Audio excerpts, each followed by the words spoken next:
Ngayon umaga mga pala mga kaluto, pupunta po tayo sa bilihan ng baga. Ito po ang trending na sinasabi nilang piniritong baga. Namiss ko rin to kasi kumakain din po ako sa Pilipinas ito. Kaya tara, samahan niyo po akong pumunta sa bilihan ng baga. So ayan mga kaluto, nakabili na po ako ng baga. Hindi ko na po binidyo lahat kasi baka po bawal. Alam niyo naman po sa Saudi, marami po siyang bawal. So ayan, babalik na rin po kami ng bahay. Tingnan niyo po yung mga tanawin natin sa Saudi, kahit pa paano nakaka-relax, di ba? Kaya lang po sa panahon ngayon sobrang init. Tingnan niyo po, napakarami na rin po ng puno sa Saudi. Ang laki-laki na rin po ng pinagbago niya, di ba? Dati po kasi puro disyerto 'yan. At ito na nga po pala yung nabili kong baga. So tingnan niyo, sobrang sariwa ng baga ng baka, di ba? Maganda po talaga kung doon kayo pupunta sa katayan ng baka po. At nilinis ko na rin siyang mabuti para mailaga na po natin yan. Tingnan nyo po, sobrang linis yan.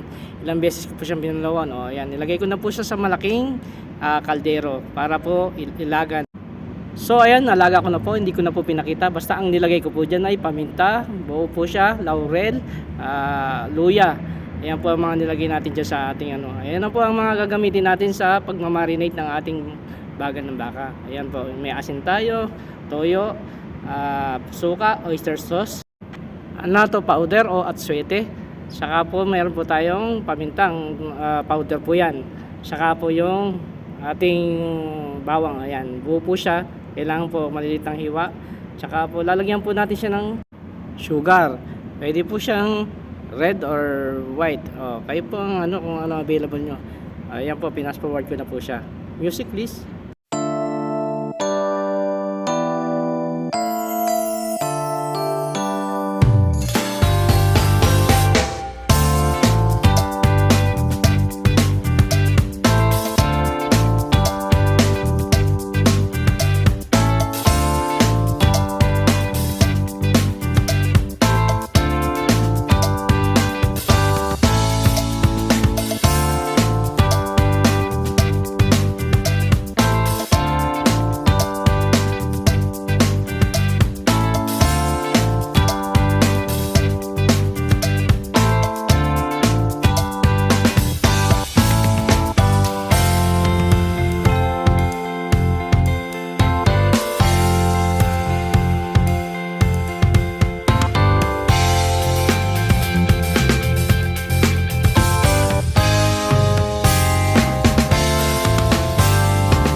At ayan na nga, nahiwa ko na ang ating baga ng baka.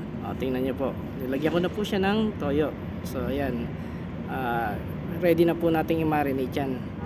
Ilagay na po natin lahat yan, mga sangkap natin. Ayan, suka. Yung lalagyan po natin yan ng pamintang powder. Ayan.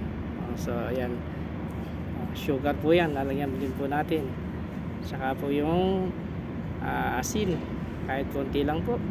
Saka po yung ating bawang. Ayan, iniwa ko siya ng maliliit.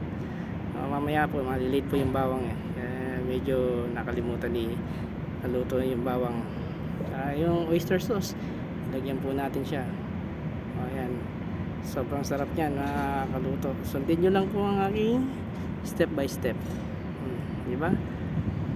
Huwag kayo mainip mga kaluto. At mamaya ipapakita ko po sa inyo kung paano siyang lutuin. So bali nilagay ko na rin po yung ating anato powder o atsuete. Lamas-lamasin po natin yan para lalong sumarap. Ayan, tingnan mo, lamas lang ng lamas kaluto. Napakasarap niya, no? Yan ang sinasabi ng trending na sobrang namimiss ko na talaga yan. So kaya mga kaluto, lapit lang po kayo dito sa bahay namin pag gusto nyo po na piniritong baga, ang trending ngayon.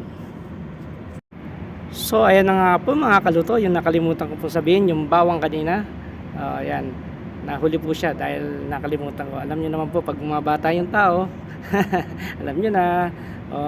Bali halo-haluin po natin siya. Ayan, Ayan.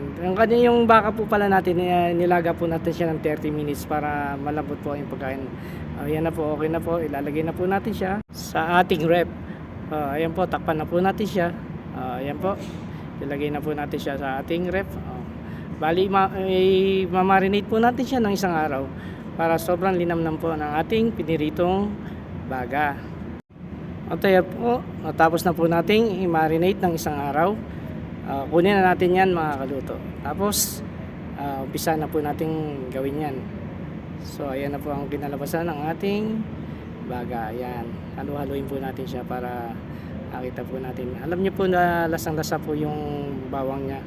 So ayan po, tinuhog ko na po siya. Ayan, di ba? Parang nasa Pilipinas tayo. Pag hindi na kasi nakatuhog, ang pangit naman. Di ba? Feel na feel sa Philippines talaga. Ayan. Sarap po na yan, no? Sigurado. Saan pa tayo nang walang tusok-tusok na yan? Ang hirap po maghanap yan. Alam niyo naman po dito sa Saudi. Hindi po natin alam ang bilang kung saan. Kasi hindi kompleto yung ano dito eh. Hanapin mo pa siya. Tuhog ng tuhog lang, no? Para makarami tayo. Ayan.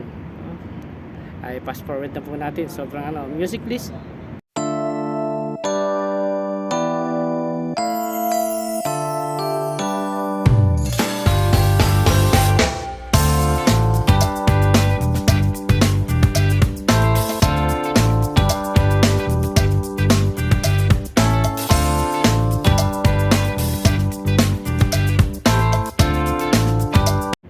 So ayan na mga kaluto, hindi po natin natusok lahat kasi naubusan po tayo ng stick.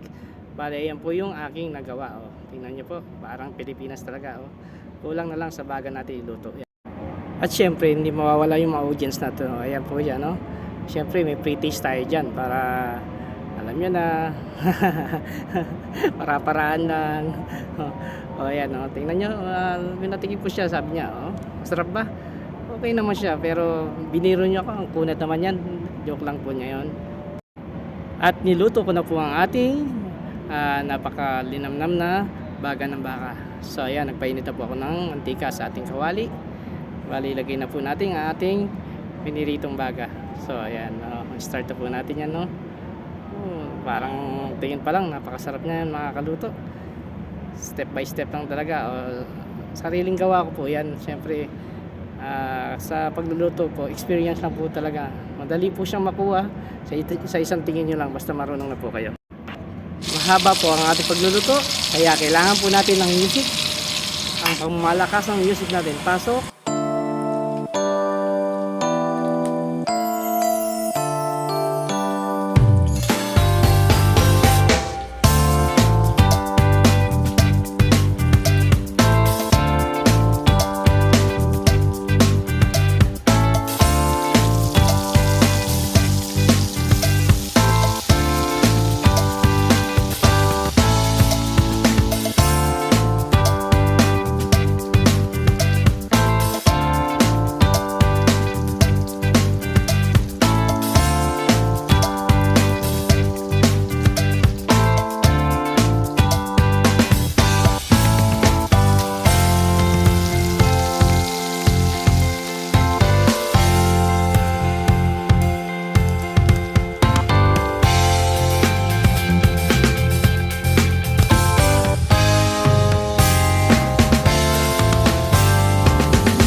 Natapos na rin po natin ang ating luluto. Ayan na po siyang lahat, mga kaluto.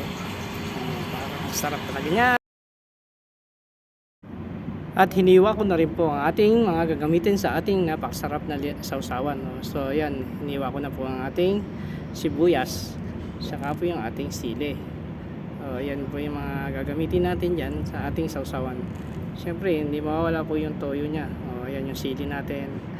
Malilit lang po ang hiwa natin yan, mga kaluto, para medyo kumagat ang anghang niya. Lagay na po natin sa isang serving bowl. So ayan, Yun, oh. Bilis ako ng konti, kaluto. At medyo naiinit na ang audience natin. So, joke lang po yan. So, ayan. Lalagyan ko na rin po siya ng toyo. Ayan. Lalagyan ko na po yung toyo natin. Sunod na rin po natin dyan ang ating suka. Ayan. Okay. Bilagyan ko pa. Medyo kulang pa ako ng konti. Lagyan po natin siya ng suka. Ayan. Ayan na po yung suka natin. Ayan. So, yung sarap yan. Pag sinausaw ang ating pinirito, baga ng baka. Linam-nam yan. Ayan. Lagyan na po natin ng pamintang powder. Dagdag-akong po yan. Sarap po talaga ng ating sausawan ngayon. Diba? Konting sugar para anghang tamis. Diba? Dapat red kasi yan. So, wala po tayong available na red. Kaya white lang po yung ating nagamit. So, okay na po. Naitimpla ko na po siya. So, ayan na nga yung sausawan po natin. Bali, syempre titikman ni Kaluto. Siya ang nagluto niyan. Siya ang unang titikman. Okay. Joke lang po. Kanina po pinatikim ko na po sa ating mga audience yan. Sabi nila masarap. Kaya lang wala pang sausawan. Kaya yung bandang huli kumain din po sila dyan. Hindi ko na rin po pinakita. Sarap si Kaluto. Tingnan nyo. Kaya kasarap lang. Gayaan nyo lang po yung simpleng luto ni Kaluto. Kahit pa paano po may matututunan kayong araw niya. Ganun na lang po mga Kaluto. Paalam. Subscribe po kayo.